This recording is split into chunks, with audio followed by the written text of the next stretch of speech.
Good morning, सुप्रभात, केम छो। उम्मीद है आप सब लोग बेहतर होंगे, अपना ध्यान रख रहे होंगे। मैं आपसे बार बार एक बात कहता हूं कि ये जो नया वायरस है, डबल म्यूटेंट कोरोना वायरस है, ये बहुत तेज़ी से इंडिया में फैल रहा है और ये सेकंड वेव का सबसे बड़ा कारण है। इंडिया में पिछले 6-7 महीने में जितने केसेस नहीं देखे गए थे उतने अब एक एक दिन के अंदर आ रहे हैं। ठीक है, महाराष्ट्र बिकम्स हॉट स्पॉट। तो मुंबई महाराष्ट्र पूरा जो है वो हॉट स्पॉट बन चुका है।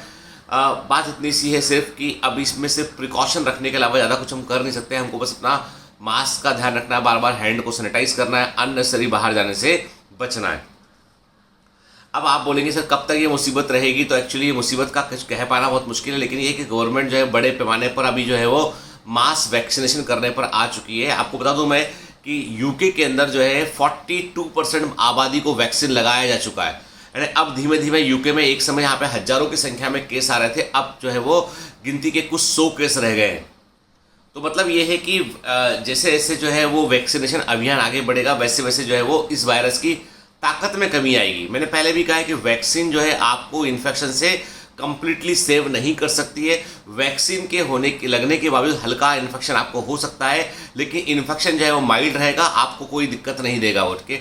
इससे मोर्टिलिटी में काफ़ी कमी आएगी और दूसरी बात है कि बीमारी की गंभीरता कम हो जाएगी और जो वायरस रिप्रोड्यूस होंगे, दोबारा बनेंगे, वो कमज़ोर वायरस होंगे कंपेरेटिवली।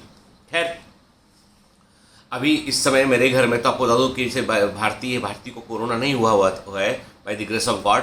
तो उसको हम लोग को क्या हो गया, हमारे घर में अब चूँकि एक कोरोना पेशेंट हो गया मेरा बड़ा बेटा, तो वो अपने एक कमरे में जो है आइसोलेटेड है यहाँ पे। लेकिन तब भी क्या होता, छोटा बच्चा है तो उसके कमरे का साफ़ सफाई, उसको खाना देना, वो सारा काम मेरा। ठीक है, मतलब कल मैंने उसके कमरे में जाकर जो है वो साफ़ सफाई किया, बाकायदा मास्क लगा के, शील्ड लगा के क्या, क्योंकि यहाँ घर में थोड़ी, यहाँ पे तो क्या है, होम क्वारंटाइन करना पड़ रहा है। हॉस्पिटल में कहीं कोई जगह ही नहीं कहीं पे भी, और छोटे बच्चों को कहाँ हॉस्पिटल में अकेला डाल देंगे। तो मैं शील्ड लगा के गया, मास्क लगा के डब के गया अपना, और जो है मैंने उसकी कमरे का झाड़ू भी लगाया, साफ़ सफाई पूरा किया, बेडशीट चेंज किया मैंने उसकी कपड़े लेके मैंने फिर वो जो है वॉशिंग मशीन में यहाँ पे गर्म पानी में डाल के फिर देन वॉशिंग मशीन में उसके कपड़ों को जो है वो वॉश किया। मतलब जो जो काम होता है पूरा, यानी दिनों बाद ये काम किया, लेकिन ये काम करना पड़ा मुझे, क्योंकि कारण ये है कि मुझे तो हो चुका है कोरोना एक बार, तब भी पूरे प्रिकॉशन साथ के मेरे अपना कोई लापरवाही ना हो, वो मैंने बेटे के लिए किया। क्योंकि घर में पेशेंट तो क्या करोगे आप, छोटे बच्चे से, 12 साल के बच्चे से आप उम्मीद कर लो कि वो पूरा सारा कुछ काम कर ले, थोड़ा मुश्किल काम है। तो कहने का मतलब ये है कि समय टफ है हमारी फैमिली के लिए कि घर के बाहर आप निकल नहीं सकते। बाहर वो लगा देते हैं म्यूनसिपल कॉर्पोरेशन वाले कि भाई इस घर में कोरोना पेशेंट है, कोई बाहर नहीं निकलेगा, कोई अंदर रहेगा। तो मतलब वो एक अलग तरह का 15 दिन के लिए एक माहौल थोड़ा अलग हो जाता है। बॉम्बे में क्या करते हैं, फ्लैट को ब्लॉक कर देते हैं वो लोग, उस फ्लैट का मूवमेंट जो है वो वहाँ से बंद जाता है, कोई बाहर नहीं निकल सकता वहाँ से। खैर, लेकिन बॉम्बे में अच्छी बात यह है कि यहाँ पे डिलीवरी फैसिलिटीज़ जो है काफ़ी इंप्रूव्ड है कंपेरेटिवली। आप जिसको भी स्टोर को बोलो कुछ करो तो वो अपना सामान बाहर रख जाते हैं कि आप अपना उठा लीजिए वहाँ से। मेरे यहाँ पे जो है जो मेरे घर में 2 हाउस हेल्प है, मैंने बताया, लेकिन मैंने अपने हाउस हेल्प को रिस्क में नहीं डाला। मतलब मेरे घर में जो हाउस हेल्प है उनको मैंने बिल्कुल नहीं बोला कि मेरे बेटे कमरे में जाओ, खाना देने जाओ या साफ़ सफाई करो, नहीं। वो काम सब मैंने सब कहा कि नहीं वो उनका स्वस्थ रहना भी बहुत ज़रूरी है, इसलिए जो है वो उनको भी जो है बाकायदा मास्क ला के घर के अंदर रहते हो। खैर, ये तो मेरे घर की बात है, आप जानना चाह रहे थे, मैंने कहा बता दूं मैं के। चलो आज एक काम करते हैं, कहानी सुनते हैं, छोटे बच्चों वाली कहानी सुनते हैं, पंचतंत्र की कहानी सुनते हैं, छोटे बच्चों वाली कहानी सुनते हैं। मुझे पता नहीं क्यों बड़ी फैसिनेटिंग लगती है पंचतंत्र की कहानियाँ। और आप मुझसे पूछेंगे कि आपकी सबसे फेवरेट पहली बुक कौन सी है आपने लाइफ में, जब भी कभी आप कुछ सबसे पता ना हम बुक पढ़ना शुरू करते हैं। पता तो मैं जब भी स्कूल का कोर्स मुझे मिलता था ना, तो मेरी फेवरेट बुक थी सप्लीमेंट्री रीडर, सहायक वाचन बोलते हैं हिंदी में। जैसे कोर्स देखो, आपको बताओ मैं क्या वजह था, जैसे नए साल में आया, 7th से 8th में आ गया या 6th से 7th में आ गया, तो नया कोर्स, नया बैग, हमारे घर में एक ट्रेडिशन था कि हम पापा को बोलते थे कि मुझे नया बस्ता चाहिए, नया बैग चाहिए। ज़्यादा महंगा नहीं, सस्ता सी बैग होता था, पर हर साल के लिए नया बैग खरीदते थे और नया कोर्स की किताबें। फिर वो कोर्स की किताबों को है ना ऐसे खोल के किताबों को सूंघने का जो मज़ा था, बुक्स अभी तो पुरानी पड़ गई बुक्स जो है, लेकिन किताबों को सूंघने का जो मज़ा था ना, वो मज़ा अद्भुत था, अद्भुत। ठीक है, मतलब उससे अच्छी खुशबू जो है वो कोई होती नहीं थी, नई बुक्स के, नए सेट ऑफ बुक्स की खुशबू। खैर, तो उस समय मेरी फेवरेट बुक थी सप्लीमेंट्री रीडर। जैसे ही बुक मिलती थी पहले ही फुर्सत है उस बुक को पूरा पढ़ डालता था पूरा। मैंने एक बात गौर की, मैंने लाइफ में जो भी पढ़ाई की मैंने ये सोच के बिल्कुल की नहीं कि मुझे कंपटीशन निकालना है। यही सोच के मैंने पढ़ाई की कि मुझे मजे लेना है इस पढ़ने के। फिजिक्स मैंने बहुत मजे से पढ़ा है, बहुत मजे से पढ़ा है मैंने। जब मैं फिजिक्स पढ़ता था तो मैं सोचता था कि ये खुलता है, ये ऐसा होगा तो क्या होगा, फ्री बॉडी डायग्राम में mg फोर्स यहाँ लग रहा, दिन भर यही सोचता था बैठ के, तो फिजिक्स बनने लगा। और सच बताऊं राज की बात, 11वीं और 12वीं में मेरे उच्च कोटि के शिक्षकों को सलाम है कि फिजिक्स तो मेरे को समझ ही नहीं आया बिल्कुल। सिर्फ बायोलॉजी समझ में आया था 11 12 में। हाँ भाई कुछ चीज़ होती है जो जिसको आप समझ सकते हो ना। केमिस्ट्री वाली मैडम डांटती ज़्यादा थी, पढ़ाती कम थी, तो बस खैर छोड़ो पुरानी बातें। लेकिन ये है कि हाँ फाउंडेशन वीक था मेरा, लेकिन मैंने जिद के चलते कर लिया उसको। आप भी कर सकते हैं, मैं कर सकता हूँ। मैं कोई बहुत बुद्धिमान व्यक्ति नहीं हूँ, सामान्य व्यक्ति हूँ जो मेहनत करता है, दिन रात अपने लक्ष्य के पीछे लगा रहता है। बस इतनी सी फ़र्क है आप में मेरे में। आप भी करते होंगे, आप भी बेहतर अचीव करेंगे। अरे कहानी कहाँ गई भाई, कहानी पर लौट के आते हैं। एक बार क्या था कि एक चींटी थी। वो चींटी क्या है, वो चींटी जो है वो एक दिन गलती से जो है नदी में गिर जाती है। समझ रहे हैं ना बात को? बच्चों से अब ये मत बोला चींटी नदी में गिर गई, कहाँ से गिर गई। अरे बच्चों वाली कहानी है, बच्चों के तरीके से समझो इसको, ठीक है। चींटी नदी में गिर जाती है, नदी में वो अब क्या चींटी बड़ी कोशिश करती है बचने की, लेकिन नदी का जो है वो नदी में थोड़ा सा क्या है उसको असुविधा होती है, वो डूबने लगती है। उसे लगता पता नहीं ये वाटर करंट मुझे कहाँ ले जाएगा, तो समझ नहीं आता चींटी क्या कैसे अपनी जान बचाए। वो तो बड़ी परेशान रहती है वो कि मतलब कुछ हाथ पैर मार रही होती। इतने में एक बड़ा सा कबूतर वहाँ से, एक सुंदर सा कबूतर होता है, सफ़ेद कबूतर, वहाँ से निकल रहा होता है। देखता रहे चींटी मुश्किल में है तो वो कुछ नहीं करता, वो एक पत्ती को तोड़ता है और पत्ती को चींटी के पास लाके पटक देता है। चींटी उस पत्ते के ऊपर चढ़ जाती है, फिर वो पत्ता बहता हुआ कहीं पहुंचता है और कहीं किनारे पर पहुंच जाता है और वहां से चींटी जो है ज़मीन पर आ जाती है। चींटी की जान बच गई होती है। कबूतर बस देखता हुआ वो उड़ जाता है, चींटी भी उसको देख लेती है और थैंक यू बोल देती है उसे कि बाय बाय थैंक यू। चींटी की जान बच गई। अब कबूतर भी वो अपना एहसान करके जो भी था उसने जो थोड़ी सी मदद करके वो कबूतर भूल भी गया। वक्त बदलता है, एक दिन क्या होता है कि वो चींटी पहचान जाती है। अब देखो भाई जिसकी जान बचाई वो तो पहचान लेगा ना। चींटी पहचान लेती है कि ये जो कबूतर जो पेड़ पर बैठा है ये मेरा वही दोस्त है, इसने मेरे को जो है मेरी जान को बचाया था। इतने में चींटी देखती है कि एक शिकारी है वहाँ पे। वो शिकारी जो है वो तीर कमान से जो है उस कबूतर की ओर जो है वो निशान लगा रहा है कि इसे आज मारूंगा, काटूंगा, खा जाऊंगा के टाइप से। कई लोग होते हैं कबूतर भी खाते हैं, कहते हैं सब गरम गरम गोश्त होता है, ऐसा होता है वैसा होता है, बहुत तरह की धारणाएं होती है लोगों की। तो वो शिकारी जो है वो निशाना लगा के तीर छोड़ने वाला ही होता है। चींटी को लगता है कि अरे ये तो मेरा दोस्त मर जाएगा यदि मैंने इसकी जान नहीं बचाई। अब चींटी क्या करे, तो चींटी जो है वो उसके जो है वो शिकारी के पैर के जो है वो पैर से जो है ऊपर आती है और जोर से काट लेती है उसको। 3-4 जैसे वो जोर से चींटी काटती है तो शिकारी को एकदम से जो अब चींटा या चींटी काटता है तो थोड़ा सा दर्द तो होता है, तो एकदम पलट के देता है किस चीज़ ने काट लिया मेरे को।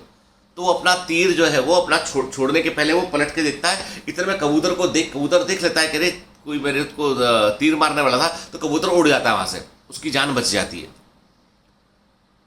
शिकारी कहता है अरे यार पक्षी उड़ गया, अब शिकारी वापस आगे कहीं और चला जाता है।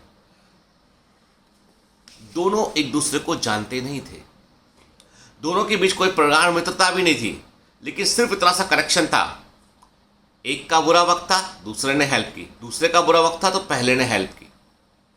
जीवन में हमेशा याद रखिए, आपके ये मत सोचिए कि किसी को आप जानते हैं, किसी से क्या मिलेगा आपको तो ही उसकी मदद करनी है, तो ही उसको हेल्प करना है। क्योंकि कारण ये है कि आप जो भी नेकी कर दरिया में जो डाल देते हैं ना, वो दरिया आपको लौटाता जरूर है। मैंने कहा ना, जीवन में जो है वो जो रूल्स, जो नियम है जीवन में, वो नियम है थर्मोडायनामिक्स के नियम है। कुछ अच्छा करके आप छोड़ देंगे तो वो अच्छा होगा।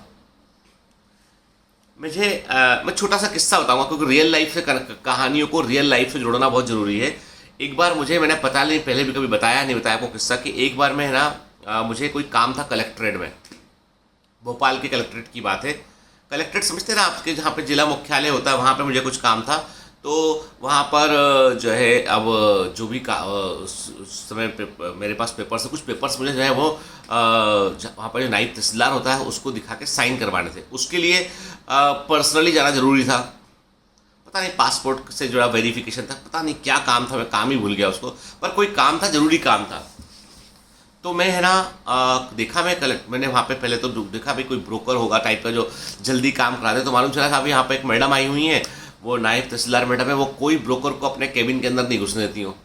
कोई ब्रोकर ने देखेगा, जो काम है वो मेरिट के बेसिस पे होगा। मतलब कई तरह लोग के जुगाड़ लगा के कि मैडम पहले हमारा वाला करवा दीजिए ना, ये 50-100-500 रुपये ऐसे लोगों से लेकर वो ब्रोकर काम करते थे। तो वो सारा एंट्री उन्होंने बंद कर दिया, एकदम स्ट्रिक्ट ऑफिसर, काम उन्हीं के पास मेरा। देखा मैंने जाके तो भाई 15 लोगों की 20 लोगों की लाइन लगी हुई है। अपन भी चुपचाप से अपना पेपर्स लेके लाइन में लग गए भाई कि अब ठीक है, नंबर आएगा तब देखेंगे, है ना। वो अपना काम कर रही थी, उन्होंने काम करते सिर उठा के देखा उन्होंने, तो उन्हें मैं दिखाई दिया। अब मैं तो उन्हें पहचान नहीं पाया। वो बोलती है, 1 मिनट आप आगे आएंगे। तो उन्होंने आवाज़ दिया, तो मुझे लगा मुझको बुला रहे। तो मैंने कहा जी मैडम। बोली आप डॉक्टर जितेंद्र हैं क्या? मैंने कहा यस मैडम। बोलते रही यार आप कहाँ लाइन में लगे हो, है ना, मुझे बता देते। तो मैं यदि ऐसा बोल दूँ कि मैं तो मैडम जानता ही नहीं आपको कौन हो, तो मतलब मेरे को लगे वो मैडम फील करेगी तुम तो सर स्टार हो, स्टार जैसे फील कर रहे हो तुम कि मैं तो तब स्टार को सब जानते हैं लेकिन वो किसी को जानता नहीं, ठीक है। तो मैंने कहा अरे क्या कर, मैंने कहा नहीं मैडम वो कुछ काम था तो अरे आप आगे आइए। उन्होंने अपने स्टेनो को बोला कि वो चेयर लगाओ, और वो डाइस पर बैठी थी, चेयर लगवा ली बाजू में, बैठा गए। उन्होंने बोला अब बताइए। अब चूंकि वो कलेक्ट्रेट भोपाल का जो है ना वो बहुत बड़ा कलेक्टर है, वहाँ पे पर्सनल चैम्बर शायद कई अफसर को अवेलेबल उस समय नहीं होंगे, तो वो पर्सनल चैम्बर में नहीं, लेकिन भाई उन्होंने बैठा के उन्होंने पूछा। तो मैंने बताया जो भी काम था, उन्होंने अच्छा देख के उन्होंने कहा कि आप एक काम करो कि आपका फ़ोन नंबर और एड्रेस मेरे को दे दो, तो मैं इस काम को करवा के आप आदमी भिजवा के आपके घर पेपर्स पहुंच जाएंगे, चिंता मत कीजिए आप, ठीक है ना। फिर वो मेरे चेहरे के एक्सप्रेशन को देख के वो समझी, वो बोली अच्छा मुझे लगता है आप मुझे पहचान नहीं पाए। तो मैंने कहा कि मुझे माफ़ कर दीजिए पर मैं रिकलेक्ट करने की कोशिश कर रहा हूँ। बोली अरे आपको याद है एक बार एक यूपीएससी की क्लासेस थी, उसमें आप जो है वो 4-5 क्लास के लिए कुछ स्पेशल जो थे ना उस समय मैं जो है वो शायद मेडिकल पे, क्योंकि यूपीएससी में एक हिस्सा ऐसा भी होता है जिसमें कि थोड़ा सा मेडिकल की इन्फॉर्मेशन जरूरी होती है, जीएस का ही हिस्सा था। तो किसी ने मुझे बोला होगा अभी क्या क्या थोड़ा सा बता देना ह्यूमन बॉडी स्ट्रक्चर के बारे में। हमारे एक मित्र थे बड़े अच्छे, सुनील सिंह सर, भोपाल में पढ़ाया करते हैं, तो वो हमारे बहुत अच्छे मित्र थे। तो उन्होंने रिक्वेस्ट किया होगा, तो मैं उनके यहाँ पहुँच के 3-4 क्लास मैंने पढ़ाया होगा। तो उस क्लास के दौरान क्या हुआ कि कभी कुछ इनसे कुछ वार्तालाप मेरा हुआ होगा, कुछ कम्युनिकेशन मेरा हुआ होगा, तो मैंने उनको मोटिवेट किया। मैंने कहा कि नहीं आप बिल्कुल, वो शायद कुछ अपनी पर्सनल परेशानी में होंगी, तो उन्होंने परेशानी अपनी डिस्कस की होगी, तो मैंने कुछ टेंटेटिव सॉल्यूशन बताया होगा। तो चूँकि निजी बात थी, ज़्यादा कुछ उसको पब्लिक करना ठीक नहीं है, तो मैंने कुछ सॉल्यूशन बताया होगा। फिर उनको वो समझ में आया और थोड़ी मोटिवेट फील की वो। उसके बाद एक आध बार उन्होंने कोई चीज़ के लिए उन्होंने फ़ोन भी किया, तो मैंने तब भी उनको हेल्प किया होगा। तो मैंने एज ए स्टूडेंट उनकी हेल्प किया, और मैं भूल भी गया क्योंकि मेरे संपर्क में काफ़ी लोग थे, लेकिन उन्हें वो याद था। और आज वो पद पर बैठी हुई थी, तो उन्होंने जो है वो मुझे पहचाना, रिकलेक्ट किया, मुझे बुलाया। तो मैंने गौर किया, ये जो चींटी वाली कहानी, कबूतर वाली कहानी है ना कहीं ये सच कहानी है। जब उनको ज़रूरत थी तो ये सोचे बगैर कि इनसे क्या मिलेगा, अभी ये तो पढ़ने वाली लड़की है, अभी क्या इसका कहाँ सिलेक्शन, क्या इतनी परेशानी में है, दूर गांव से कहीं से आके पढ़ रही है, यहाँ पर ये दिक्कत है वो दिक्कत है। तो कुछ टेंटेटिव सॉल्यूशन निकाला, उसको बताया उनको कि भी ऐसा कर सकते हैं, पर ठीक है मैं इससे कहलवा देता हूँ, ये कर लेता हूँ, ठीक है। तो वो करके भूल भी गए। लेकिन वक्त बदला, जब उसी कलेक्ट्रेट में इतनी लंबी लाइन में लगना था, तो वो मुझे पहचान के उन्होंने अपना काम मेरिट पे करा के और प्रायोरिटी पे काम करा के, जिस काम के लिए लोग लटकाते काम करवा के उन्होंने पेपर्स घर भिजवा दिए। उसके बाद ना मेरी कभी दोबारा उनसे बात हुई, ना उनकी मुझसे दोबारा बात हुई। सालों पुरानी बात है, मुझे लगता है 2000 जो है वो 5 के आसपास की बात होगी। आज तो बड़ी अफसर हो गई होंगी, प्रमोट हो गए वो। लेकिन बात इतनी सी है कि ज़िंदगी में सच में ऐसा होता है। आपको लगता है ना कि ये सब कहानियाँ नहीं है बेटा, ये जीवन के वो वृतांत हैं, वो किस्से हैं जिनसे हमें सीखना चाहिए। यही तो, अब बताओ बच्चों को कहानियाँ क्यों सुनाते हैं? स्कूल में कहानी तो होती है, क्या होती है स्कूल में भाई? हिस्ट्री में अपने आप एक कहानी है, ज्योग्राफी भी एक कहानी है कि भाई ऐसा है, वहाँ ये पाया जाता है, वहाँ ये पाया जाता है। कौन देखने गया कि न्यू फाउंडलैंड में क्या होता है? पर सुना है, होता है तो होता है। न्यूटन बाबा की अपनी कहानी अलग चलती रहती है, हैरान परेशान करके रखे पब्लिक को। तो बात इतनी सी है कि life is all about stories. पर फैक्ट ये है कि हमारी कहानी का क्या, हमारी कहानी का कहाँ पर शिखर होना चाहिए। तो हम सब अपनी अपनी कहानियाँ लिख रहे हैं, कलम डूबी हुई है, बाकायदा पेपर खुला हुआ है। अब कौन चितर रहा है अपनी कहानी को और कौन प्रॉपर लिख रहा है, ये डिपेंड करता है कि आपका अपनी मंजिल की ओर कितना अफेक्शन है, कितना जुनून है। नहीं है, बिखरे हुए हैं, कुछ भी नहीं दिशा है, तो आप सोचो ना एक स्टोरी ऐसी लिख रहे हो आप कि आज आप ये किया, फिर थोड़ा चितर दिया उस कहानी को आपने, फिर आगे कोई कनेक्शन है नहीं आपस में। ऐसी कहानी कोई पढ़ना चाहेगा? ऐसी कहानी कोई पढ़ना नहीं चाहेगा। कहानी वो होगी जिसमें कि पायदान होंगे, जिसमें कि सोपान होंगे, टायर्स होंगे, इसमें कि अब ये आगे बड़ी कहानी, फिर इसके बाद ये हुआ, इसके बाद ये हुआ। That is the story. Right your beautiful story. ठीक है ना? तो all the best, have a great day, bye bye.